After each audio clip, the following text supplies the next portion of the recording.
In this video, we're going to look at how we can use a simple rig or a skeleton system to control this basic model shape here. Now, just as a side note here, this model is created all with subdivision surfaces with extra edge loops added in order to add more rigidity. And when we go to render this, we get something, instead of getting something that looks really rough, and I'm going to turn on my mental ray renderer, we get something that renders nice and cleanly, and we can see we get soft subdivisions here that help denote the construction of this form. So just a side note, I'm made with subdivision surfaces here. So what we're going to do is we're going to start by creating a simple skeletal system that will allow us to create joints at kind of what would be the shoulder, if this is an arm, and then the elbow, and then the base of this claw. And then in continuation, we'll create a secondary system for each claw that works the same way, so 3 points. And then the final thing will be to get so that these endpoints here that have these claws on them will actually constrain so that they aim at each other, so that we get the kind of the look where when these separate and the claw opens up, that the clamps and the pads on the clamps here will stay targeted at each other, so that they give more the feeling that they're going to grip something, and even if the thing is wider than their closed state here, they'll get an even clamp on them. So let's have a look at how to do that. So what I'm going to do here is I'm going to just jump into my quad view here with my 4 different views, and then I'm going to use the space bar to just kind of hop around in between my perspective view and my front view here. So I'm going to press the space bar here just to start, and I'm going to go to my front view. And then up in the top here in my constraints, I'm going to turn on the snapping to points, because I want to be able to align my joints right to these centers of my individual joints that were created when this object was modeled. So we'll start up here and we'll work our way down. So to start creating a skeleton, I'm going to choose the skeletal joint tool here, so it looks like just some joints. So we'll go ahead and click on that. I'm going to go ahead and click here, and you notice it will snap to that middle point there, which is pretty much just what we want.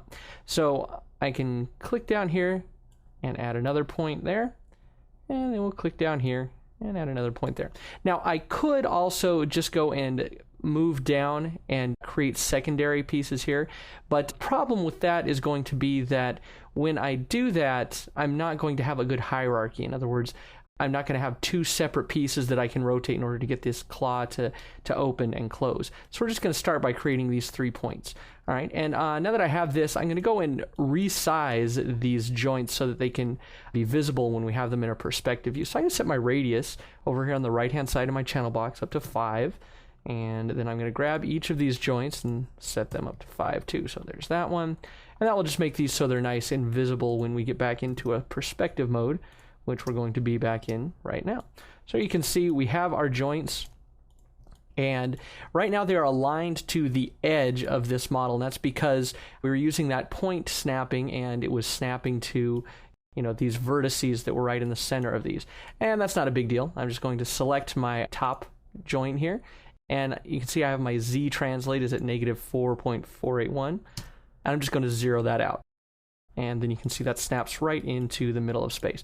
Now the other thing that I'm going to do here is also I'm going to move down to this bottom joint, and I'm going to turn off my snapping, and for right now I'm just going to move it up. And that's because I'm going to have 3 joints that actually exist in that same spot, and I don't want my snapping to get in the way there. I can always go back down and reset this position just by dragging with that constraint back on. So right now I'm just going to drag it up to the top, and then we're going to hop back into an orthographic view here again, that front view. I'm going to get my skeleton. I'm going to turn back on my constraint here, my snapping, and I'm going to put a skeleton joint there, right here, and right there. Okay, now I'm going to hop out of that perspective view. You can see this one actually aligned them right to the center of space, so we are good to go there. Okay, and now I'm going to go and resize these again. I think I'm going to go, just because these are secondary ones, I'm going to put in a size of 3. So they're going to be visible, but they're going to be relatively small. Well, maybe we'll go 3.5, just to make sure that they pop out enough there. And then I'll go up to the second joint, and again, 3.5. And the last joint here, and 3.5. All right, so now that we have that ready, I'm going to take this entire little group here and move it off to the right so that it's out of the way. And let's hop back into our orthographic view one more time. And again, I'm going to go to my skeleton tool here, my joint tool, and we'll go from there to there to there. And then we'll drop the tool, and I'm going to resize all of these. Again, I'll use 3.5 for each of these in order to get a nice scale, but we'll still have some differentiation from the other pieces that are there. All right, so now I'm going to grab this one, and my translate X, I'm going to turn back to 0 to snap it back into place. So now if I go up to my view here, I should see that I have this set here, that set there, and then the other one that's up there. And what I'm going to do, just to make this a little bit easier to read, is I'm going to drag this one out so that I kind of have one of these on each side. And now I'm going to go back up here in my front view, and I'm just going to drag this part back down into the middle so that it snaps. And there we go. I've got my entire joint system all set up and ready to go. One thing that I'm going to have to do here eventually at the end is adjust these positions, because when I use my direction constraint to point these two pieces at each other, we don't want to have them offset like this. It's going to make that constraint a little bit harder to work with. So let's go ahead, and I'm going to hop down here so that I can get my outline view, and I'm going to take each of these two joints here. We're going to open up our upper joint system. So this is joint 1, joint 2, joint 3, and that's going to be the upper part of the arm.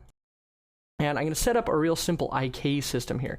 Now what an IK system is going to do is it's going to allow all of these pieces to orient towards each other, because right now as they stand, if I want to move this, I have to go and rotate one piece and then go down in the hierarchy and rotate another piece, and that gets to be kind of cumbersome sometimes. That's called forward kinematics. But we want to use inverse kinematics so that we can move this a little bit more easily. The IK button is the one that's right next to the joint tool here, so I can just click on that, and then I click where I want the top of my system to be, and then I give a second click at the joint where I want the bottom of the system to be.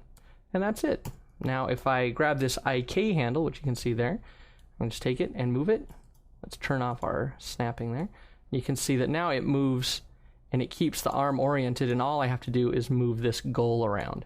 So that will be much easier to animate. All right, so the last thing that we'll do here, we'll just move these points in. So I'm going to set my Z to 0 here, and I'm going to set my Z to 0 on this one as well. And then we'll go and grab both of those groups. With the middle mouse button, I'm just going to drag those up onto joint 3 and release. And now joint 3 is actually acting as the parent of both of those. So if I grab my IK handle, we can see that the whole thing moves. All right. So now the last thing that we have to do before we start attaching all the pieces here is to put in the constraints so that this one looks at this one and vice versa. So all I have to do is select one and then select the other, the one I want it to point at. And then I can use this button up here that creates an aim constraint. So one will aim at the second. So let's go ahead and click that. And we should see that created here. Yep, there's our aim constraint created. And now I'm going to choose them backwards. So select this one, and then this one, and again click the aim constraint. So you won't really see that in action until we actually attach these pieces into the hierarchy here, and then it will take effect and we'll be able to see these two pieces orient towards each other. All right, so first things first, let's go ahead and start grabbing our model pieces and attaching them to the skeleton. And this just uses a really basic hierarchy system. So I can grab the upper arm and I can just middle mouse drag it onto joint 1. I can grab the lower arm, which is the second section, middle mouse drag it onto joint 2. And then I've got to find my claw base and all these things. These will all actually not parent to the base here, but they will parent to the individual bases. I'm just going to hold shift and click on each of these plus signs to open up the entire hierarchy. So we can see that here with joint 4, 5, and 6, I have the right hand side. So right claw 1, right claw 2, and right clamp. So I'm going to grab right claw 1 and put it on 4, right claw 2 and put it on 5, and right clamp and put it on 6. Now I could go and rename all of these joints, but we don't take the time to do that in this video. So now I'm going to do the same thing with joints 7, 8, and 9. So let's do left claw 1 to 7, left claw 2 to 8, and left clamp to 9. All right, so now if I grab these individual chunks here. So let's grab our